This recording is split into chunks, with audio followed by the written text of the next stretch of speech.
Welcome back to the channel. It has been a while since we've done any crawler / trail stuff. So today we're going to test out the MN999. This thing looks really good, very detailed body. We're going to see how it performs. This isn't the first time I've featured MN products on my channel. A while ago I actually tested out the MN, I can't remember the model number, but it was the Mercedes, the G-Wagon, and that actually performed really well as well. Before we take this car for a run, let's take a quick look at what we get in the box.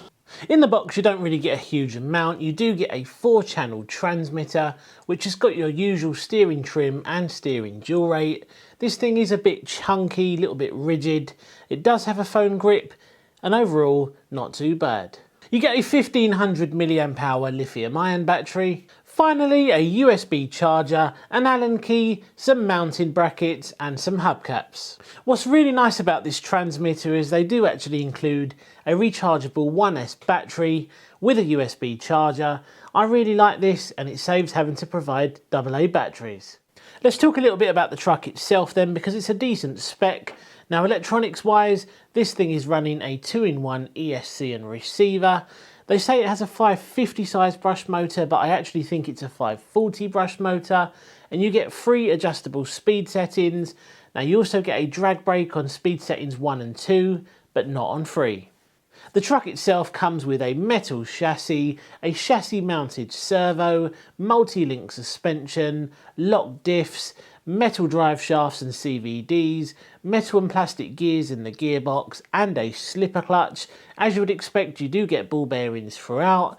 Now the shocks are 85mm, they are adjustable and they are oil filled. They do feel a little bit springy, but they are respectable. You get 1.9-inch beadlock wheels and the battery tray is a little bit small for my liking. And I think the 1500 mAh battery that is included, I don't think that's going to be lasting a huge amount of time, but we will see. This truck comes with lots of nice scale features on that hard body shell, and as you can see with the body shell off, you can see the extensive lighting setup. Right, so let's take a quick look at the lighting system on this truck then. Now the lights on this look really good. You can control them from the transmitter, the channel 3 button. Now if we click the channel 3 button in once, that turns the headlights off. Click it in again and they come back on. We've got working indicators. It's a very nice little feature. We've also got rear brake lights on this, and these things look really good. See if I can demonstrate them. So the first thing I'm going to do today is show you how fast this truck actually is. Now I'm not going to stick the GPS on it because this isn't made for outright speed. This thing is made to be used at places like this. So let's see how fast it is on speed setting 1. So nice and controllable on the first speed setting. See how it is uphill. Yeah, more than enough power to get it back up the hill. Let's switch to speed setting 2. Right, so let's do the same again, but with speed setting 2 selected. Yeah, that definitely feels a little bit quicker. There's no denying this little truck looks really good. Yep, absolutely no issues whatsoever. Let's go all the way up to the speed setting 3. And that is a lot quicker.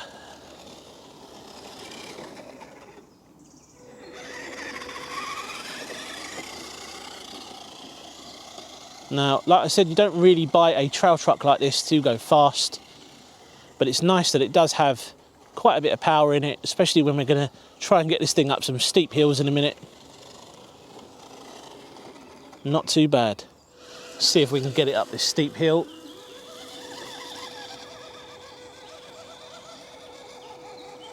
Yep, easy peasy. So next up we've got this hill. This thing is incredibly steep, but I think the MN999 will handle it absolutely fine. Right, let's do this. Come on. Yes!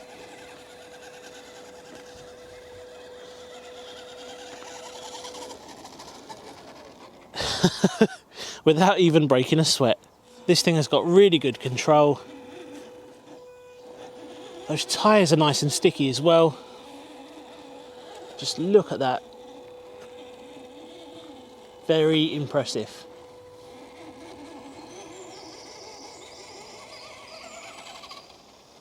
So far I'm extremely impressed. Not only does it look good, but it's also really good when it comes to performance. Now, yes, I haven't had a huge amount of crawlers on the channel, and I do have a reason for that, and that is because I do prefer doing the fast stuff. I like doing speed runs, I like doing all that sort of stuff, but I can appreciate a good crawler when I see one. I think going over rocks or more advanced terrain, it may struggle a little bit, but for what I need, this thing ticks every box. The one thing that is bugging me a little bit though is the fact that it doesn't come included with a spare tyre on the back. I think it just makes it look a little bit odd. I'm not sure if you can buy the tyres on their own, but I think they should have included one. Also, the front bumper, I can't say I'm a huge fan of that. I think it would look better without. Right, you've heard enough of me talking. Let's get to the action shots.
So there we go then. Would I recommend one of these? Well, if you're looking for your first 1/10 scale trail truck or crawler, definitely. I think with some good upgrades, and there's a lot of upgrades out there, there's a lot of parts that you can use from the axial range on this.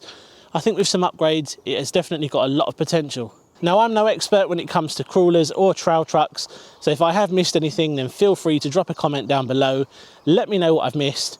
But if not, I will leave a link to the Banggood website where you can head over there, check out the full spec of this truck.